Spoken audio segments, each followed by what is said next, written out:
Hi guys! Plum season is in full swing and I've harvested a generous amount from our garden. That inspired me to create a brand new plum cake recipe. But this isn't just any cake. Today we are combining juicy plums with creamy cheesecake and a crunchy streusel topping. Perfect for this time of year. Let's get started. First, wash the plums thoroughly in lukewarm water, then halve them and remove the pits. These juicy plums will add a fruity touch that complements the rich cheesecake layer perfectly. Next, we'll prepare the streusel topping. In my bowl, I've got cold butter, sugar, flour, and a pinch of salt. Using my hands, I'll mix everything together until it forms a crumbly texture. Once that's done, pop the streusel into the fridge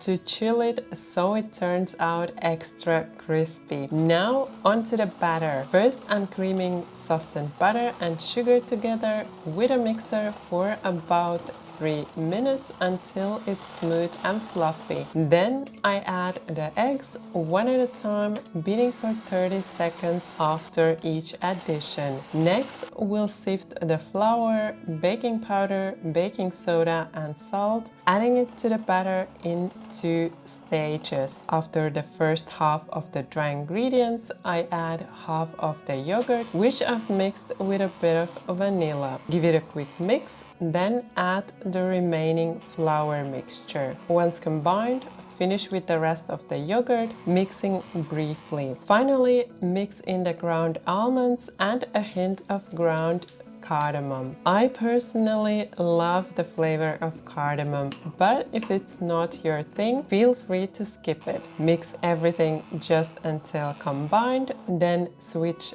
to a spatula to keep the batter light and airy. Now spread the batter evenly onto your baking sheet. Next, it's time to prepare the cheesecake layer. In a large bowl, I have cream cheese, sugar, flour, an egg, and some vanilla. Beat everything together briefly until smooth. Spread this creamy mixture over the batter. After that, arrange the halved plums on top of the cheesecake layer, pressing them gently into the batter. And of course, the final touch, sprinkle the chilled streusel over the entire cake. Now it's ready for the oven. You'll find the full recipe and detailed baking instructions down in the video description. Be sure to do the toothpick test before taking the cake out to make sure it's fully baked. Once it's done, let it cool on a wire rack. I usually leave the baking frame on for about 10 minutes